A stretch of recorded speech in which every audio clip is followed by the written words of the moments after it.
il fait chaud, et c'est pour ça que quand il fait chaud, c'est bien d'aller au cinéma parce que c'est climatisé. Voilà, je vous donne une petite astuce. En général, il fait très très bon. Donc allez voir des films. En plus, je crois que c'est bientôt la fête du cinéma. Je crois que c'est dans une dizaine de jours. Donc, c'est l'occasion notamment d'aller voir peut-être Disclosure Day. Si j'en dis du bien, bien sûr, hein, parce que je suis votre seule et unique référence en termes de qualité cinématographique, bien sûr. Donc, c'est pas ce week-end, ça commence peut-être ce week-end. Ah, mais ça m'étonnerait parce que ce week-end c'est la fête de la musique, donc je sais pas si c'est, voir c'est juste après. En tout cas, Tu as dit c'était le troisième film d'extraterrestres pour Spielberg? hmm, après Rencontre du troisième type et E.T. Ouais. Voilà. Ah bah oui, E.T. Pourtant, Donc, j'ai vu 100 fois E.T. et une seule fois Rencontre du troisième type. voilà, donc il y avait pas mal de gens qui spéculaient que ça pourrait potentiellement être une suite à Rencontre du troisième type ou E.T. Alors j'ai pas vu Rencontre du troisième type, mais de ce que j'ai vu, ce n'est ni une suite d'E.T. ni une suite de Rencontre du troisième type. Donc Bon, euh, c'est pas vraiment le genre de Spielberg non plus, quoi. Enfin, non, non, non, pas trop. Euh, THX c'est Lucas, oui, THX 138, c'est un film de George Lucas et je crois que même la société THX a été créée sous l'impulsion des productions de George Lucas. Donc, c'est vrai qu'il a fait La Guerre des Mondes aussi, c'est un film d'Alien. Ouais, mais c'est une adaptation, c'est pas vraiment une création originale, donc voilà, je garde ça quand même comme son troisième film d'Alien. Et je crois que Super 8, c'est pas lui, c'est J.J. Abrams. Bon, en même temps, J.J. Abrams a repris beaucoup d'éléments oui, de mise en c'est scène. Abrams pour Super 8. Alors, Disclosure Day, donc de Steven Spielberg, qui est sorti chez nous le 13, quelque chose comme ça. Enfin, ce mercredi, quoi, en gros. C'est donc son film le plus récent. Il est écrit par David Koepp, bon, avec qui il a collaboré pas mal de fois. Et on nous raconte globalement, hein, le synopsis. Alors, ça doit être un film à propos des aliens, c'est pas vraiment un film d'aliens, c'est plus un film sur comment faire éclater la vérité au sujet des aliens auprès du monde entier. Donc voilà, c'est pas un film rempli d'aliens, enfin vous ne verrez pas des soucoupes toutes les 15 secondes. Voilà, je préfère le dire d'emblée, c'est pas vraiment ça le sujet, c'est plus vraiment la course à... bah alors Disclosure Day, on pourrait le traduire par le jour de la révélation, en gros, hein, c'est vraiment le jour où on divulgue toutes les informations. Donc voilà, c'est ça Donc le... ça pète pas dans tous les sens, c'est pas un Michael Bay, c'est ça? Il y a quelques scènes d'action, mais c'est pas... oui, vous attendez pas à avoir des explosions et des machins, voilà. Mais c'est pas parce que c'est léger en action que ce n'est pas intéressant, même s'il y a quelques défauts. Voilà, c'est un petit peu le préambule de mon avis sur le film. Ouais, il faudra attendre la fin du sujet, Mac, pour savoir si je suis bel et bien humain. Euh, alors, personnages principaux, Josh O'Connor et Emily Blunt, donc le nom des acteurs. J'ai déjà oublié leur prénom, ça la fout mal quand même. Mais en plus, c'est des bons personnages, donc, mais c'est juste que j'ai oublié leur prénom, je connais tellement les noms Voilà, des acteurs. je vous rappelle que Martin s'est présenté il y a pas 2 minutes comme étant votre référence cinématographique, votre unique référence Bien sûr, cinématographique. Donc voilà. mais après, Voilà Martin. je suis fidèle à moi-même, hein, parce que je suis extrêmement nul avec les noms, mais très bon avec les visages. Donc voilà. Mais en tout cas, voilà, c'est Josh O'Connor que vous avez peut-être vu dans The Crown, dans Ouais, Challengers, c'est dans l'expert en cinéma. exactement. Et Emily Blunt. Ah si, Emily Blunt, elle joue Margaret, Maggie. Voilà. Mais le gars, je sais plus. Ouais, je suis vieux, voilà, c'est pour ça. On me pardonne. Donc, ce sont nos deux personnages principaux et on va les suivre dans un sorte de d'histoire croisée où lui est un, comment on appelle ça, un lanceur d'alerte, pardon, un Daniel, oui, voilà, tout à fait. Merci. Euh, qui c'est qui l'a dit? Qui c'est qui l'a dit? Matt Spoon, merci. Je te vois épingler des trucs pour me foutre dans la honte. Euh, Ouais, moi je bosse dans la com et je peux ne jamais me souvenir des prénoms des gens, donc bon, pour les relations presse, on repassera quoi. Donc on suit les deux personnages. Ça passe nickel. Ouais, exactement. Daniel qui est un lanceur d'alerte, je vais y arriver, dans une société privée sont un petit peu responsables de toute enfin, tout le niveau de secret autour des aliens dans ce monde-là, qui s'appelle Wardex, la société. Donc voilà, c'est lui qui a les données. C'est littéralement le début du film, hein, c'est pas un spoil, voilà, c'est vraiment ça le truc. Il a récupéré plein de données et voilà, il doit aller les révéler au public à l'aide d'un réseau de résistance face à Wardex. Et en même temps, on suit également le parcours de Margaret, qui est une présentatrice météo dans une chaîne locale de Kansas City. Alors ça m'a marqué parce que c'est là où j'ai appris que Kansas City n'était pas au Kansas mais au Missouri, hein, voilà, parce que les Américains ils aiment pas faire les choses simples. La ville de Kansas City au Missouri, voilà, c'est bon, merci les US. Et elle se retrouve à dire et à faire des trucs qu'elle ne devrait pas pouvoir faire. Après avoir été, comment on appelle ça? Après qu'un oiseau soit venu la voir au petit déjeuner, je n'invente pas, c'est vraiment les 10 premières minutes du film.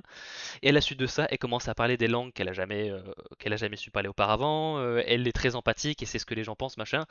Et on va vite comprendre que ça a un rapport voilà, avec ces fameuses aliens. Et il y a tout un truc avec Daniel aussi qui s'entremêle. Donc voilà, elle a aussi un rôle à jouer au niveau des aliens, au niveau de la sorte de course-poursuite avec Daniel qui sans cesse essaye d'échapper à Wardex pour pouvoir faire fuiter les informations. Euh, et on va un petit peu jouer sur des archétypes assez classiques. Ça reste du Spielberg et ce sera un petit peu le mot d'ordre hein, pour ce film. C'est du Spielberg, donc c'est pas forcément très original, mais c'est très bien maîtrisé, on va dire ça comme ça. Puisqu'on a voilà Margaret qui est une femme très, elle est finalement en fait très en lien avec ses émotions et celles des autres et qui est vraiment très empathique. Et de l'autre côté, on a Daniel qui lui est un expert en cybersécurité, extrêmement bon avec les chiffres, avec les mathématiques, donc beaucoup plus froid et rationnel dans son approche du monde.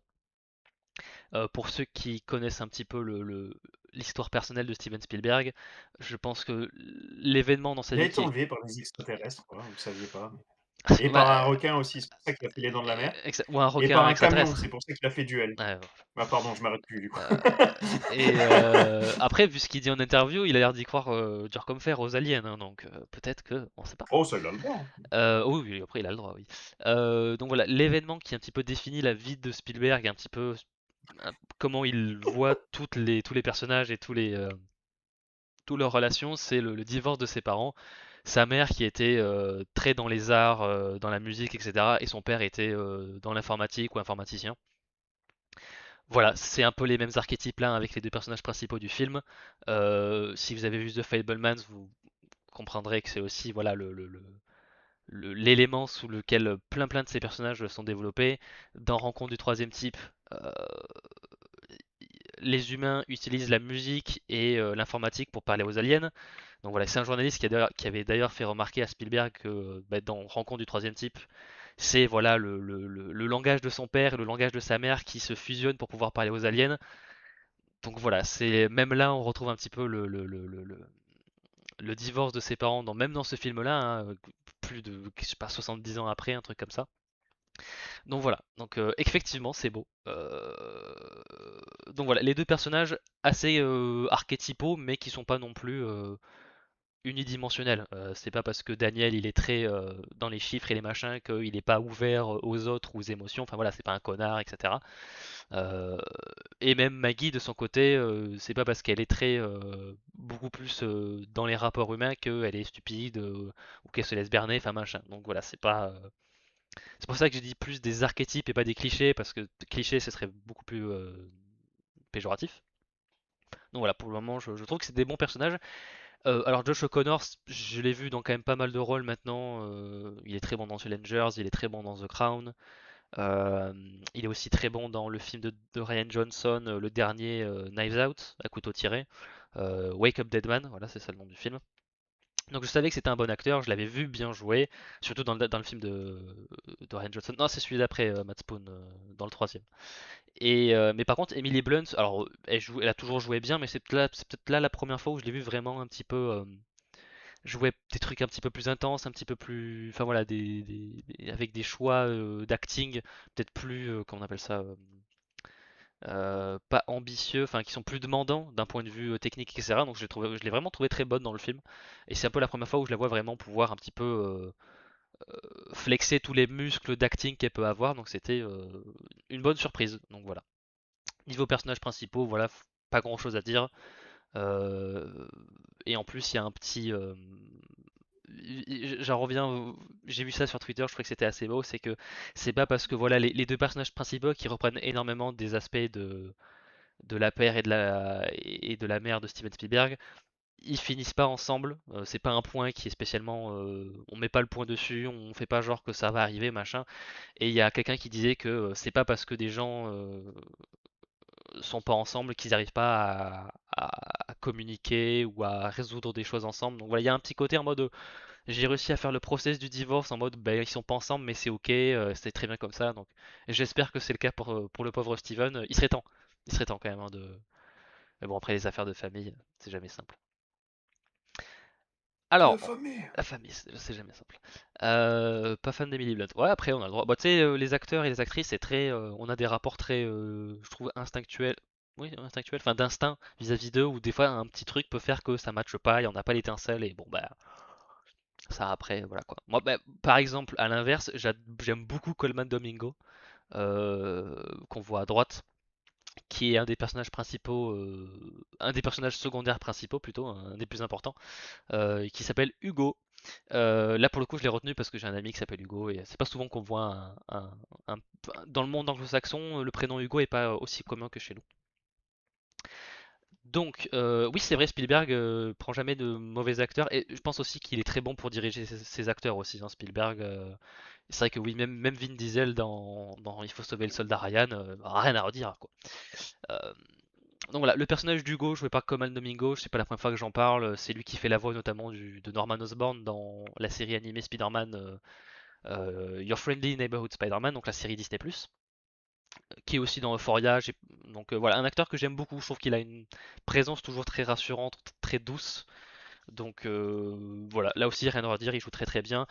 C'est un peu dommage parce qu'il est souvent un petit peu isolé des restes des personnages pour une bonne raison, mais voilà, le scénario fait que.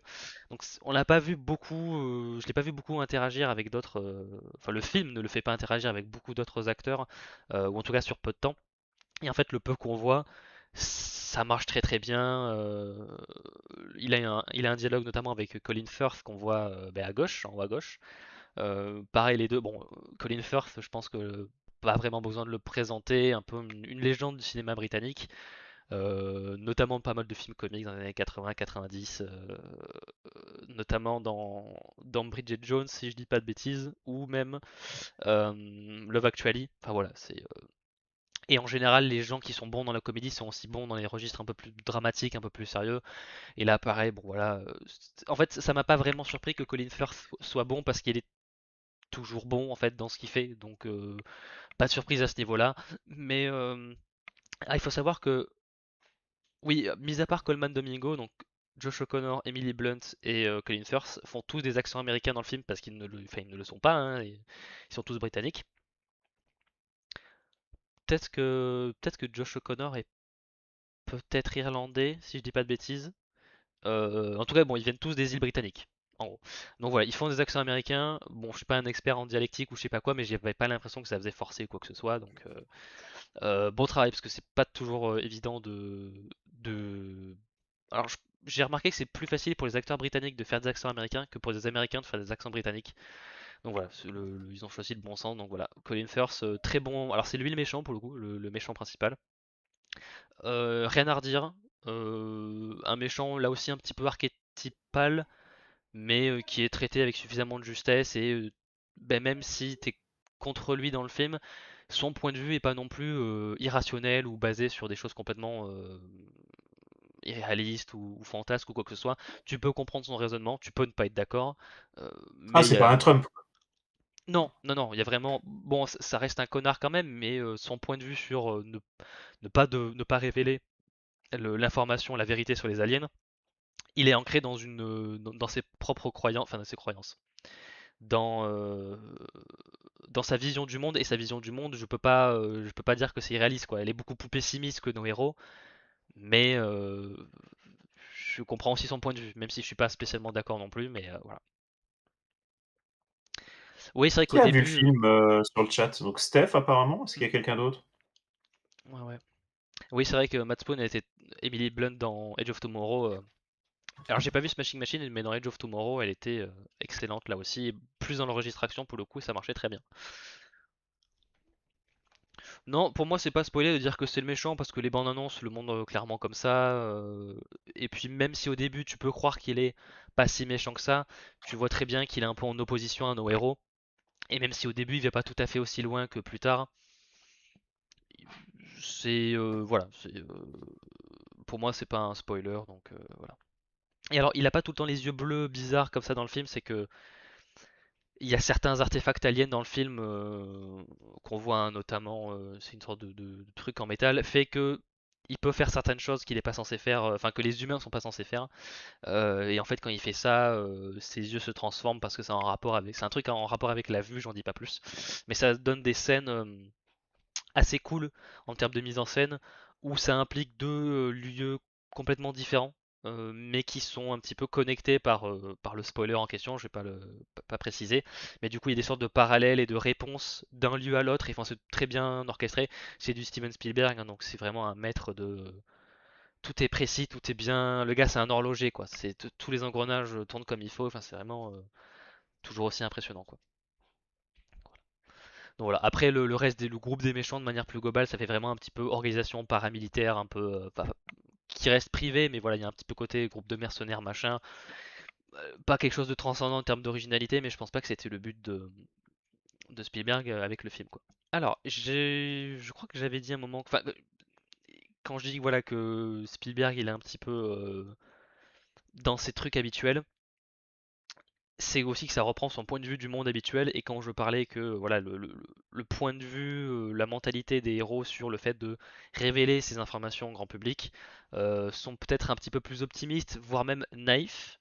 Je pense que ça reprend un petit peu le propre point de vue de Spielberg vis-à-vis de, alors pas des aliens, mais un petit peu sur le partage de l'information, la fiabilité de la presse, etc.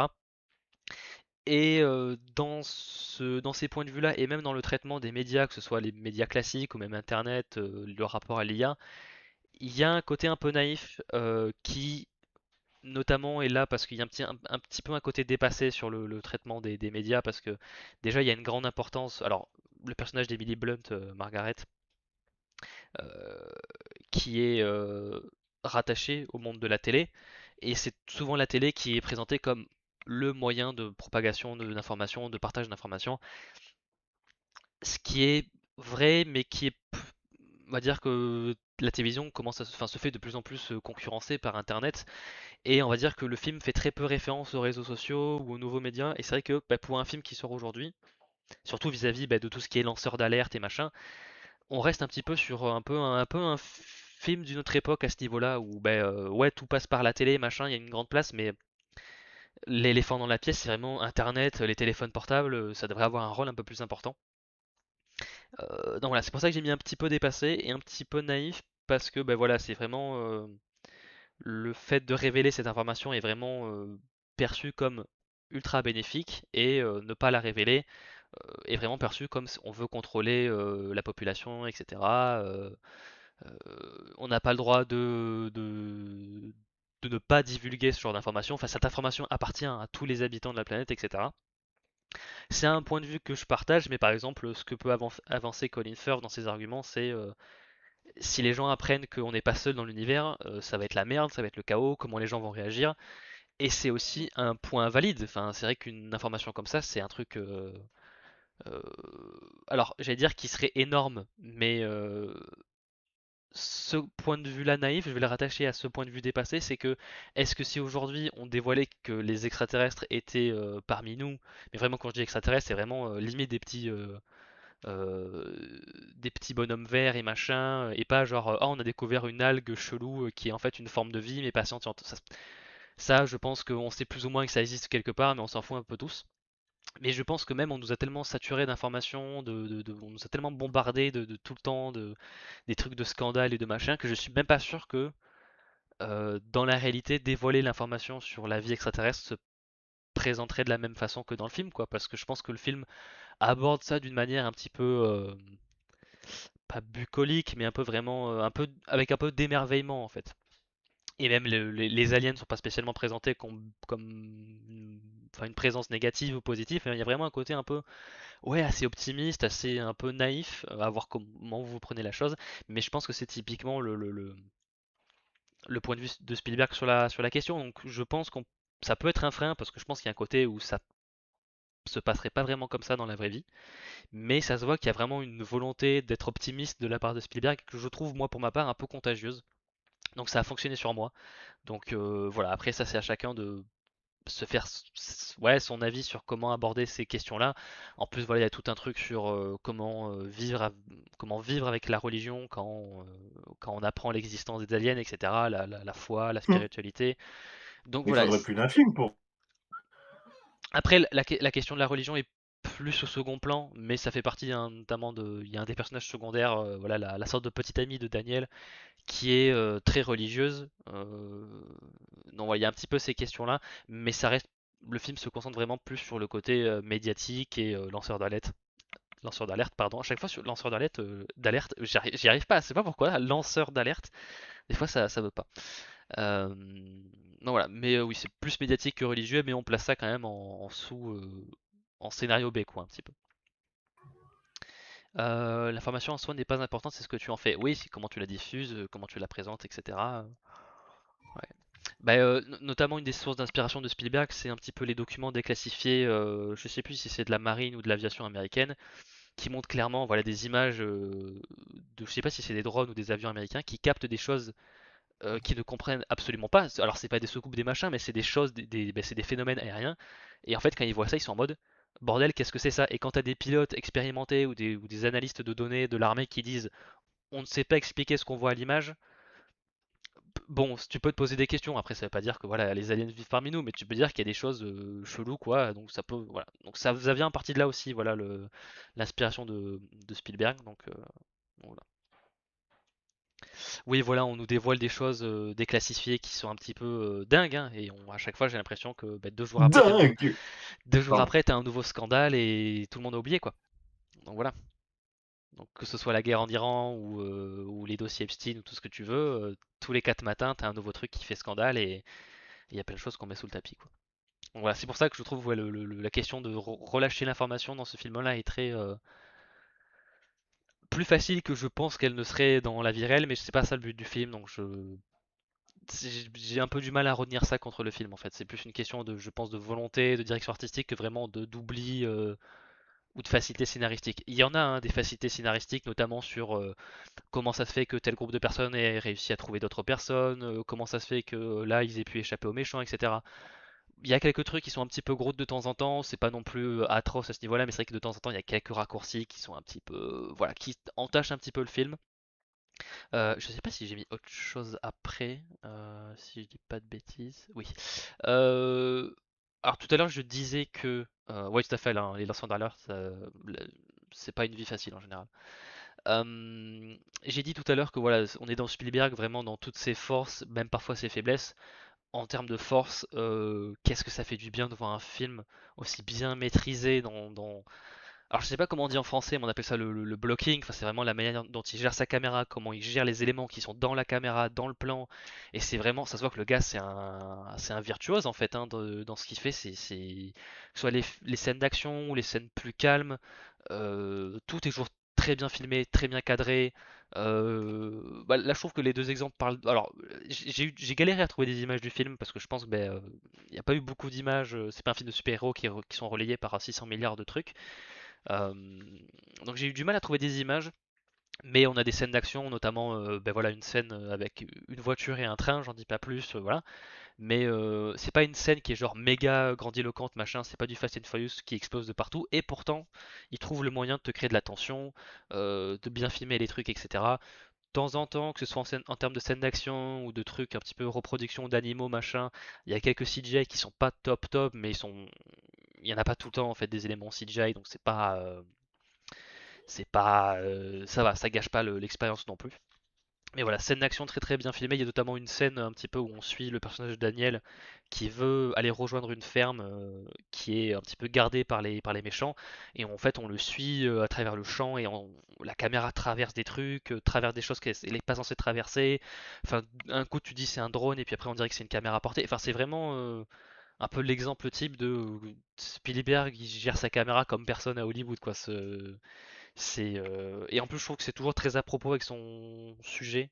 Euh, Spielberg, il a quand même certains éléments de mise en scène qu'il reprend souvent, mais la plupart du temps, dans la grande majorité de ses films, il va s'adapter aux propos qu'il doit servir. euh, et il adapte sa mise en scène vis-à-vis de ça. De temps en temps, oui, il fait des vertigo shots, il en fait souvent.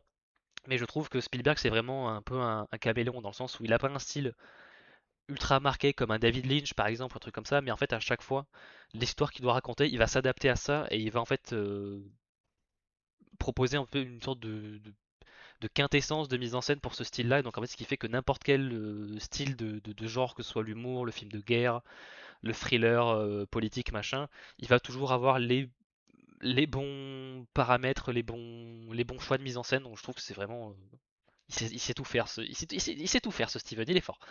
Il a beau être vieux, il est fort. Pas comment, moi je suis vieux et j'oublie les prénoms. Donc hommage à lui. Euh, Steven n'a plus rien à prouver, hein. Bon, ça exactement, ça veut bah pas dire voilà. qu'il va pas se planter, hein, mais Bah, il a pas toujours fait des films mais oui. excellents, mais en fait, même dans les films bof bof, sa mise en Voilà, scène est mais toujours il sait voilà quoi. toucher une caméra, quoi. Voilà, clairement. Et même là, l'image en bas à droite, voilà, t'as les personnages qui sont très bien partagés dans le champ et machin, et t'as vraiment une belle composition en fait, hein, finalement, tout simplement. Et même au niveau de la photo, alors c'est bien marqué là-dessus. Dans l'image en haut à droite, on voit bien les sortes de. Il y a énormément de lens flare dans le film. Ça, c'est très. Peut-être qu'il fait hommage à J.J. Abrams, on sait pas. Mais il y a beaucoup de lens flare dans le film. La photographie est par. Je crois que c'est Janusz Kaminski, si je dis pas de bêtises. Il a déjà bossé avec Spielberg sur Minority Report, etc. C'est un bon film. Il y a notamment un travail des ombres. C'est une image que je n'ai pas réussi à trouver, mais à un moment, on voit, bah, je crois que c'est dans l'image, on voit Josh O'Connor, Daniel, justement dans la même maison là qu'on voit sur l'image. Et quand il rentre dans la maison, en fait, je sais pas, Spielberg a dû poser une lampe de l'autre côté. En fait, il y a une sorte de grande silhouette qui vient se poser sur le mur derrière lui. Enfin voilà, même en termes de photos et de bah, comment cadrer les photos et les ombres et les machins, euh, là aussi rien à redire. C'est une belle photo, hein, tout simplement en termes de film de cinéma. C'est aussi une composition de John Williams qui est plus discret que d'habitude. De temps en temps, il y a quelques scènes où la musique un petit peu prend le pas sur le reste de la scène, mais en général, les musiques, surtout pendant les 3 premiers quarts du film, sont assez discrètes et se fondent un petit peu dans la masse du récit. Vers la fin, bon, vu qu'il y a un peu plus d'action, que c'est un peu plus tendu, il va un petit peu rehausser le son de la musique. Mais bon, après, c'est du Spielberg, c'est du Williams moderne, donc c'est bien, mais c'est peut-être moins marquant qu'à une époque, mais c'est un peu comme Spielberg, même quand c'est pas son meilleur, ça reste bien en fait. Euh, et puis notamment bah, pendant les crédits, bah, il y a encore la musique de Williams qui défile et machin. Et c'est peut-être l'une des dernières fois où je pourrais écouter du John Williams en salle, donc j'ai un peu savouré le moment. Et je vous invite à aussi savourer le moment si vous allez voir le film en salle, parce que bah, du Il a John annoncé sa Williams, retraite? non, mais il a 94 ans quoi. Ah oui, ça, Donc oui, bien sûr, bien sûr. voilà, je me prépare. Le jour où il va nous quitter, ça va me rendre très très triste et je savoure chacune de ses contributions au monde de la musique parce que c'est un talent comme on n'en reverra pas de sitôt, John Williams. Et l'image en haut à gauche, voilà, c'était un petit peu, je reprenais un petit peu, voilà, bon, le côté très lens flare, les lumières qui pètent et machin, et le côté aussi un petit peu, voilà, quand je disais naïf, décalé, dépassé, c'est que voilà, il y a quand même une inspiration un petit peu de conte de fées, hein, ça va très bien avec la programmation de ce soir, notamment vis-à-vis de Hansel et Gretel, on y fait référence plusieurs fois, et là il y a un petit côté de la petite fille qui suit les animaux vers la maison d'Hansel et Gretel. Alors normalement t'es pas censé aller dans la maison d'Hansel et Gretel, mais bon voilà, le film ne présente pas ça comme une mauvaise chose. Donc voilà, je sais pas si c'est lui qui fait les storyboards pour ces films. C'est une bonne question. C'est une bonne question. Mais voilà, en tout cas, en fait, niveau vraiment production, musique, compo, enfin composition, photographie, même niveau, enfin jeu d'acting, là aussi rien à redire. Non, franchement, c'est plus au niveau du scénario, ouais. il manque je pense qu'il manque un petit peu de, parfois un petit peu de, ouais, alors corriger certaines facilités, certains raccourcis. Euh, mais voilà, après ça reste un scénario qui est bon, mais pas exceptionnel. Donc voilà, c'est peut-être l'un des éléments les plus faibles du film, parce que le reste il est vraiment, enfin, au top quoi. Enfin oui, voilà, c'est Spielberg en fait, c'est très très bien. Et là aussi pour le coup, c'est peut-être pas le film le plus impressionnant, mais alors déjà je vous encourage toujours à aller voir les films en salle si vous le pouvez, parce que je trouve que c'est une bonne expérience. Voilà. Mais ouais, c'est voir un film aussi bien foutu en termes de caméra, d'action, de rythme. C'est sympa à aller voir en salle. Après, bon, c'est vrai que c'est un petit peu long, je crois que ça fait 2h20. Moi, j'ai pas ressenti des problèmes de rythme, mais bon, c'est vrai que ça reste quand même 2h30, donc je sais que tout le monde n'a pas forcément le même rapport au temps au cinéma. Voilà, je sais que par exemple, mon frère, tu lui dis qu'un film fait plus de 2 heures, il explose. Bon, voilà, chacun aborde les choses comme il veut, mais en tout cas, je vous le recommande. Ça reste quand même un bon. C'est un bon Spielberg. C'est pas un excellent Spielberg, mais c'est un bon Spielberg. Donc en fait, un bon Spielberg reste meilleur que plein de choses qui existent de plein d'autres réalisateurs. Donc je dis oui. Je dis oui.